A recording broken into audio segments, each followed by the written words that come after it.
Okay, this is the first of many videos describing the motorhome, so I can probably answer questions, or you can answer questions later on your new purchase of an older motorhome. My name is Bruce. I can show you all sorts of groovy things in these videos, and I will go through them one piece at a time so you can sort them out. First off, the engine's running right now because I'm trying to get everything working and ready to go so when you can take off.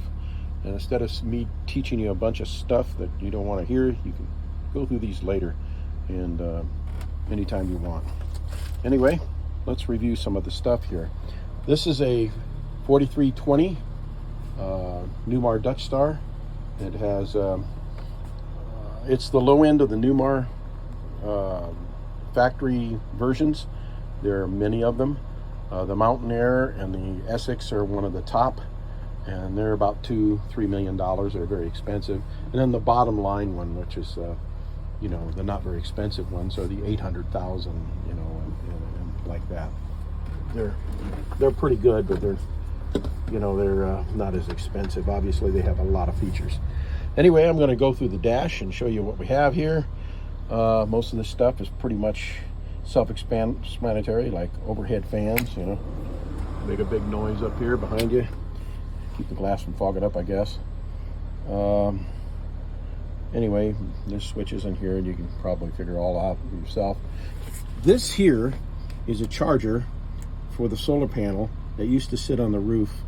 I'll show you where. Approximately right about in here, right above the slide area. I can't even see my own hand. Right up in here. It was a small rectangular charger, and that thing would light up in the middle, and that tell you that you're charging the main battery.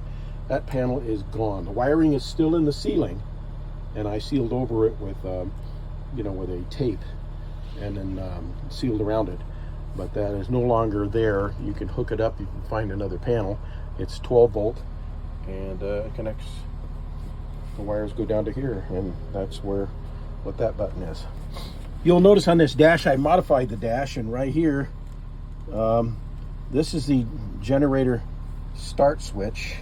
I'm going to shut this engine off if you don't mind. This is a generator start switch, which exists here. This is start. If you push it down, it'll light up saying I'm going to start the generator and turn on the what do you call them things? The glow plugs. The problem with it is the circuit's not designed well, and they would stay on even after you know, it didn't start, or you do some other things. It's supposed to turn them off, but it doesn't. So what happened is I burned up a set of glow plugs, which are $150 a cylinder. I have a 3-cylinder diesel in here. So that is a pain in the butt. So what I did is I put this here like this, and you can turn that on. Now you see the light. That light is the glow plugs. That tells you that it's ready to start the generator or heat it up. And then after it starts, I just go ahead and click that off so the glow plugs don't get any power.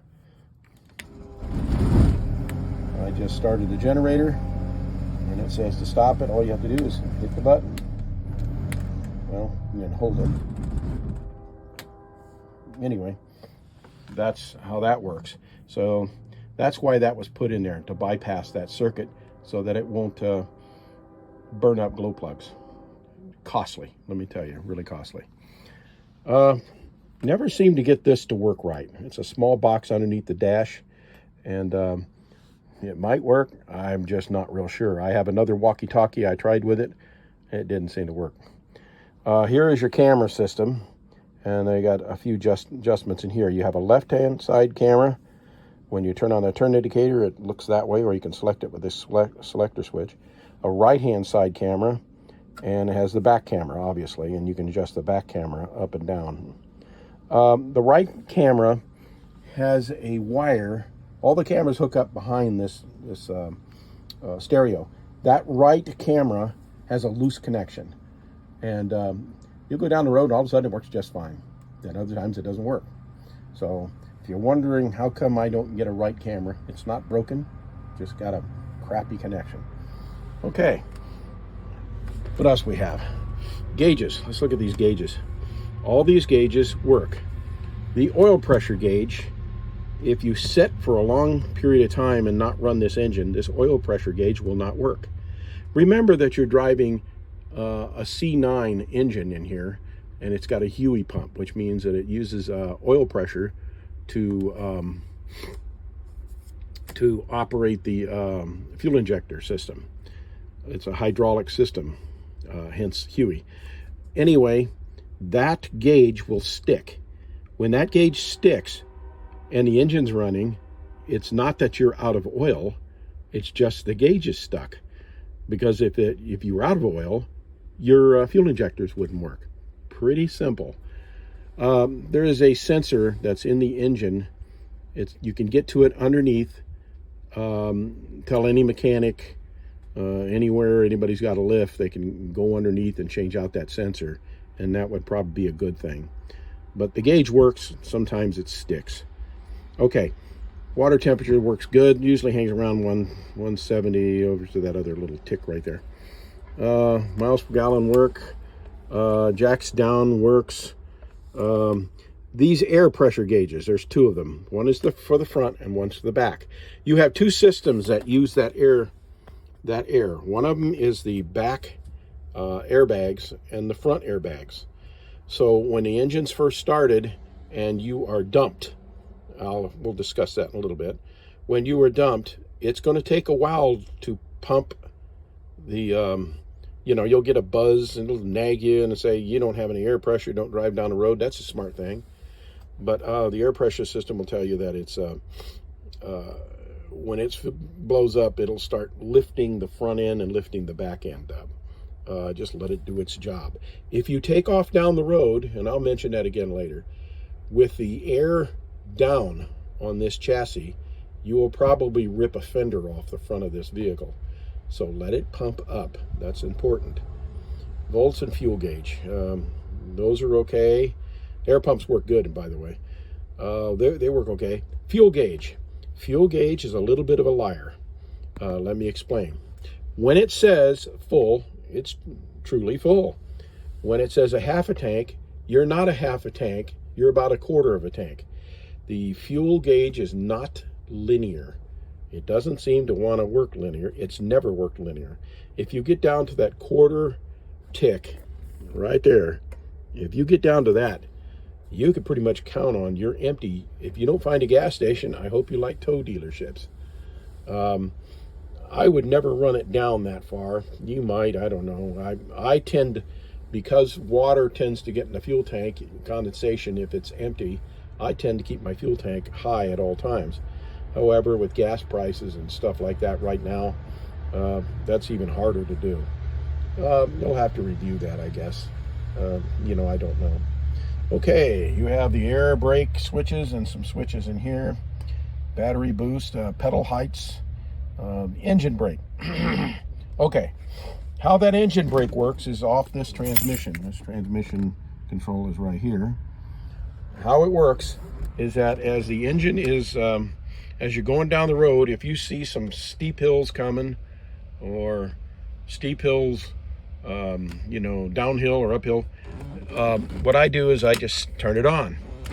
Okay, when your foot is on accelerator, the engine, or just lightly cruising, the engine, you don't know that engine brake is on. As soon as you let off or you touch the brake, it kicks on. If it's in the right speed range, it'll kick right on, and it'll slow you right down, and it works fantastic. This thing weighs loaded 40,000 pounds.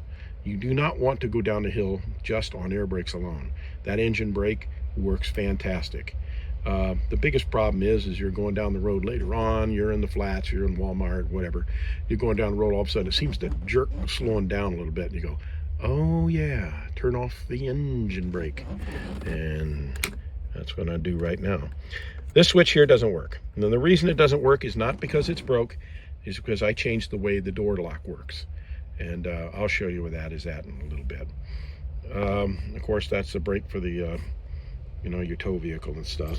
Steering wheel's adjustable, no big deal. The only curious thing about this thing dash that I wanted to add, oh, air horn. Let's go through the air horn. Air horn has two modes. One is air horn, like which is honk like a trucker, you know, big semi.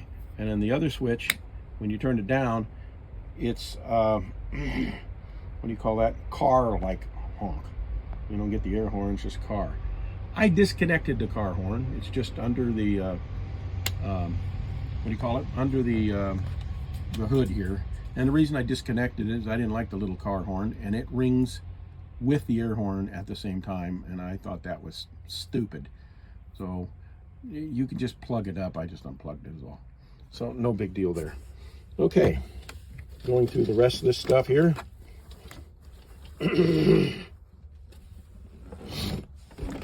All right. Oh yeah, this overhead light here that you see above the driver, that's turned on by cranking this thing all the way. Pretty simple. That one over there has a switch for that map light over there. It just has a switch on it, that's all. Okay, this is a Pressure Pro. These things are something that wasn't put in the vehicle. It was installed by the manufacturer, or you know, the dealer some time ago. It wasn't working right. I got it working, so it works perfect. It has some available switches. This is a power plug here. And where are you at, you little son of a gun? Oh, right there. That power plug just plugs in the side. The Pressure Pro will tell you all your tire pressures. If all the sensors are working, it will tell you. And it goes through all of them, and it will display here. It takes about 5-6 minutes for all of them to wake up when they're first plugged in. And then you can go up and down and find out which one you want. And that's for setting it up. I gave you instructions in the books and stuff. So you can see which ones are low and stuff without having to go measure the tires.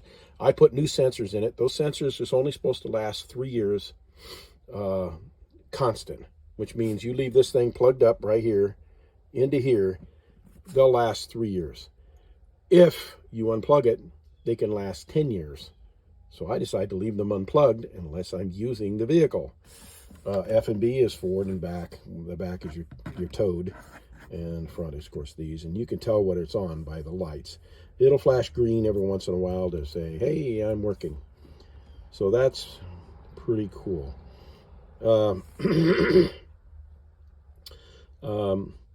Note, if a tire pressure is low by 10-15 pounds, it might be 20, it will beep, beep, beep, beep, and nag the crap out of you. Really fun if you leave it plugged in and you go to bed, and in the middle of the night, because of a low temperature somewhere, you get woken up by this stupid thing making a noise, which usually comes the case where you stomp in here and rip the wire out of there and say, I'll have enough of that. So leaving it unplugged after you park is kind of a good habit, I would say. If you have one that's low, and it's saved my butt several times, to shut up the alarm on that one, it'll flash here, which one's low. You'll see the little light on which tire. You just hit the on switch quickly, and that means it'll ring every 5 minutes. It'll just go beep to let you know that, hey, you got a low tire, you need to do something with it. Handy system, works great. Sensors are, I've seen them at 75. I've gotten it down to $55 a sensor. If you find that they leak, because occasionally you'll get one that's, you know, the manufacturer didn't assemble it right, it'll leak. You can use epoxy and put it around the outside of them and seal the sides up. You'll see it on there if you look. Okay, this thing, we'll go through this. This is your transmission, the Allison transmission. It tells you what gear you're in, and you'll see it change when the engine brake is on. And of course, drive, neutral, reverse, and you can select which gear you want to be in manually. This mode has a little idiot light in here. Get off there, dirt. This mode has an idiot light on there that you can go economy mode, and supposedly it saves you fuel. I don't know if it ever does. I haven't quite figured out how that works, if it does or not. Look at the manual. I haven't been too successful saving fuel. These are your jack systems. This is an automated, computerized leveling system that once you come into where you need to go, you come in, you see your campsite, you go to it and say, okay, I'm parked, things look cool. You put the transmission in park. You're ready to go here, which is, put it in neutral, turn off the engine or whatever. You have to leave the engine in accessory or on the on position to use this dash. Once you use it, it has a travel mode light which turns green. That little light will turn green if everything is cool, copacetic, everything's where it belongs. Otherwise, you want to store, or let's say you want to dump first. So you put it on one blink. That's this thing here. If it's not on, you turn it on. Of course, key's got to be on, as I said. You hit it one time. When you hit it one time, this will just be a red, solid. That's in manual mode. When you're there, you can dump it. Your chassis will sink down to the ground. And you dump your airbags. It saves wear and tear in your airbags. If you're going in a day or two, maybe in a day, I wouldn't dump the airbags. They don't seem to make sense. But if you're going to be there like a week, I'd dump them because you want to save the airbags from being worn, wear and tear on them. Okay, once you dump it and it settles and you're satisfied, you hit the hydraulics button again right here. Once you hit it again, it'll blink. When it's blinking, it's in automatic mode. All you do is sit in the driver's seat or, go get yourself a taco. It doesn't really matter. Once you do that, it will auto level the vehicle. Now, when I say auto level, it seems to always want to be high in the front. I guess it might need an adjustment, but I never trusted it being high. I'd use the spaceship, and you'll see what that is later. But I use the spaceship on it, and then you can put it on one blink hydraulic, turn it off first, turn it back on, put it on where it's not blinking on hydraulic, and you can adjust them with these arrows that you're seeing right here, front, back, side to side, etc., etc. And I tend to manually want to adjust it because I don't like the way it does it. When you're done with it, turn it off, turn off the key, you're level, you're set, you have jacks. Wonderful, keeps you from bouncing around. Keeps Rebecca from killing you because every time she goes to bed, it goes rock, rock, rock, rock, rock. Drives you nuts. When it's time to go, it's pretty much the opposite thing. You're getting in your vehicle after you have dealt with the slides to where you want them. I do not put out slides myself unless it's level. You don't want to put slides out when everything's crooked because it tends to force everything in a weird such way. We'll go over that again. Then you're ready to store the jacks, and when everything's ready to go, you turn on to one non-blinking hydraulic, and then you hit store, and then the jacks will suck up. It'll tell you if it's excessive slope, you're not in park, you don't have the parking brake set, and you'll get a green light when everything's ready. Sometimes. I'm just out of habit manually check them myself because I don't trust it. When you turn the engine off to do something, then you can go ahead and turn the engine back on. That green light should be on. If it's not on, some jack is down and you'll have to deal with it. Not a big deal.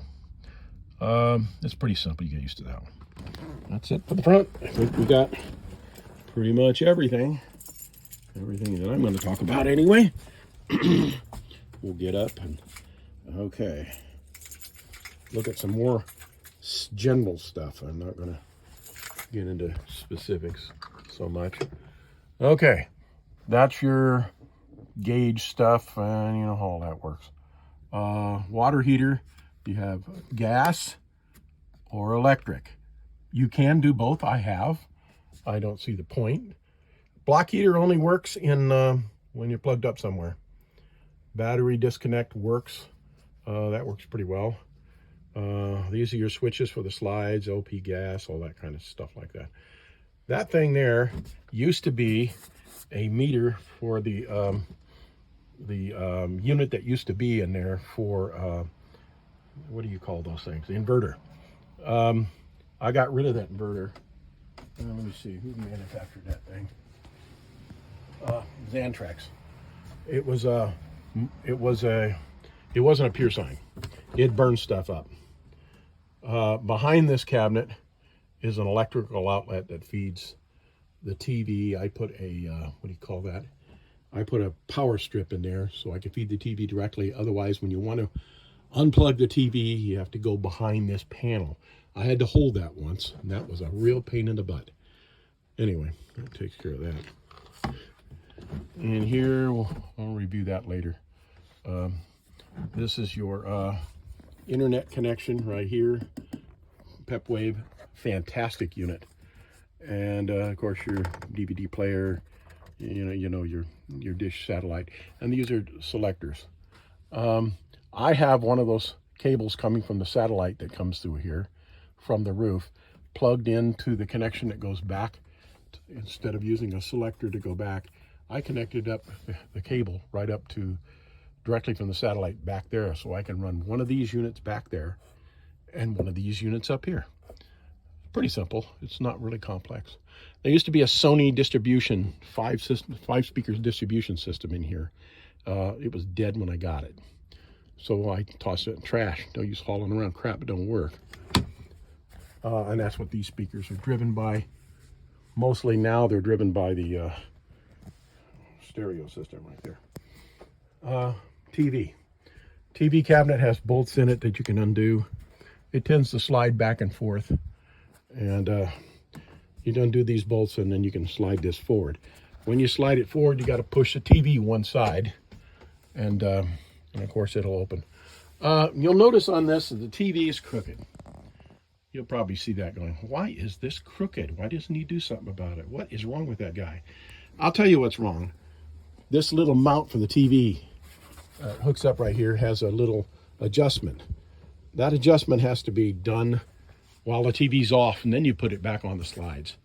Kind of hard to do unless two people are working on it. The reason it dips like that, crooked, is because the screw doesn't have Loctite on it, and it vibrates loose.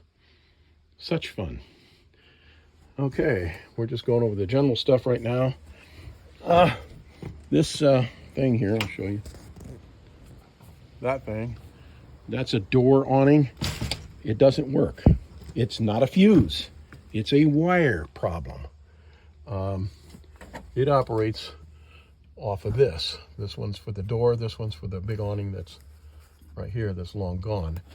This door one has some sort of wiring problem. And it goes down through here, down into the dash. And the manuals don't describe where the wires are at for that or what color they are. So it makes it rather difficult to fix. Okay, your typical alarm speakers. This thing here has a, I don't really use the TV thing there, but that thing has a Wi-Fi antenna attached to it, and you can rotate it around. I have some putty on it right now because I had a leak and I thought that was what was leaking, and it wasn't, but it's still got putty on it. You might have to break the putty loose before you use that. Let's see, going through this fine little thing. We'll talk about slides later. We'll talk about all the rest of this stuff later. We're just going through the general stuff. General refrigerator, all that. I guess I can go solar. Yeah, we'll go through the solar. I'll talk about the solar later. Most of this stuff is, you know, stuff you're pretty much familiar with, and I'm not going to bother trying to explain it. I will explain the electrical a little bit. You have a panel here. This is your main panel. Obviously, ha ha ha. Like I'm talking to somebody that's stupid. That's not true. This is the inverter runs this one. So the inverter runs anything that's hooked into this circuit. So if you have, say, the microwave, you won't find a breaker in there because it's in here. That's because the microwave works off the inverter. And let's see, some other stuff, lighting in that. And your DC's over here. That's all DC. There's two panels, one here, one in the front of the motorhome on the left. And then, of course, your auto generator start. Talk about that later. Oh, you'll notice this little thing I hooked up in here. I hooked this up, bypassed it here and hooked it up.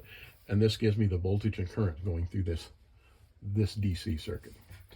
It doesn't cost anything to remove it, doesn't cost anything to keep it, so it just sits there because I don't do anything with it. All right, that's how that works. Let's see, there is a panel under this sink for the control for the hot water heater. You don't have to do anything with it, but it's nice to know that it actually exists there. If you're wondering, where are the electronics for the hot water heater? It's actually under the damn sink. I found that 5 years down the road. I did not know that was there. Okay. We'll just go quickly outside to do the general, and we'll quit the general and move on to specifics. I want to break them up a little bit. Notice this thing came from Florida. Thought you might want to know that. Steps got hit once.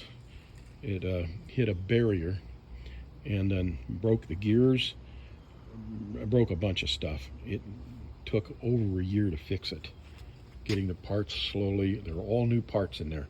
It tends to get out of adjustment. If it gets out of adjustment, it'll go bop, bop, bop, bop, bop. If you pull it out a little bit with your foot like that, it stops doing that bop, bop, bop, bop. It's not hurting anything, but if you're wondering why it makes that noise, that's why. This lock, deadbolt, that doesn't work. We took the door apart to fix something once, and the deadbolt works here, but it doesn't line up right. Yeah, what can I say? Things happen. This doesn't work as well. This system gets water in it and screws up. I have a system that I put in there. You'll have the instructions in it already in the motorhome in the box. This new system, you can unlock it, you know, across the Walmart parking lot and lock it. It was like, oh, I forgot to lock the motorhome. You can unlock it. It just has a remote key. Much better. Beats this stupid system out. I'm wondering where that's at. I said I'd show you. It's right here in the passenger side underneath this thing, which tends to want to not go where it belongs. Anyway, that's where that little box resides.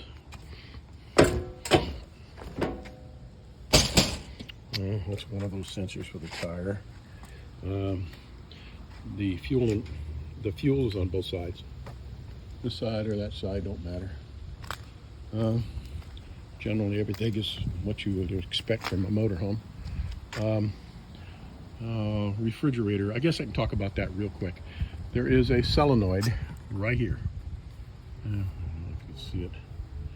See, it's right in here. This comes off. There's a solenoid. That solenoid is for the ice maker.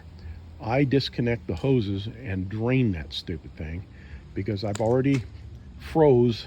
See, that's not heated back here. And if you're in cold weather, it'll freeze the line. It's got a heating line on it, but it doesn't matter. It freezes the solenoid, and once that solenoid freezes, it cracks it. Then you have leaks going on the water, water going down the inside of the motorhome. You wonder, what's this pool of water? That's because this stupid thing decided to freeze. I disconnect it, and in the winter, it's disconnected, and then in the spring, summer, and stuff when it's warm, you can connect it all back up, and then the ice maker will work. Keep in mind, the ice maker does not work when you're going down the road. It is a 120 volt system, and if you're not plugged up to something, it doesn't work. Real original. I think they should have hooked it up to the inverter, but they did not. There's an outlet in here. It's usually unplugged. Well, it might be on. One plug's for the refrigerator, one plug's for the this ice maker solenoid here. I hook the hoses back up. I drain them in the winter. So if you're wondering why the ice maker don't work, here's your start.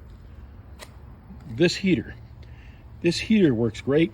Keeps you warm in cold weather. Usually not a problem. Occasionally, this thing likes to not light. It'll go da, da, da, da, da, da, and then it doesn't light.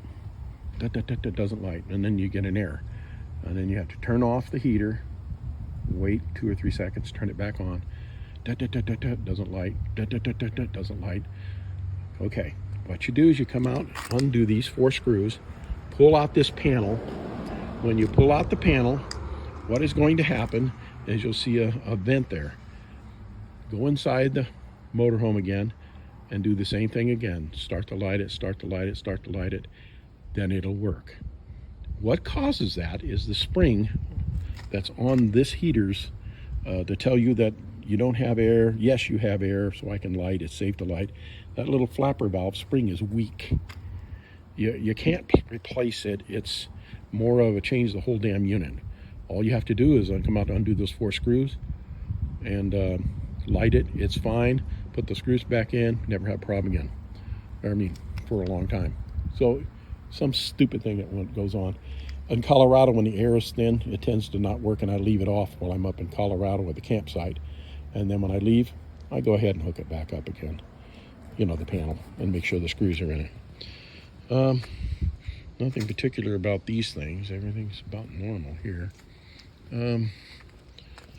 Let's see. Nothing in here, I could think. It's all the same stuff. Your batteries are back here. I want to get through this section a little quicker than I have. Nothing here, actually. I had this crack up once on me. We were on a slope, and then it folded it. When it came up, it was all folded. I had to disconnect it. The thing weighs 90 to 100 pounds. I like to kill myself putting it back up there. But I fixed it. Now it's got a dent in it again. There's something that happens with those things. It's no big deal. Let's see. Nothing special about all this stuff. It's all normal. Can't think of anything here. Yeah, that's about it. Other things will go as we talk about specific systems. Thank you. You take care.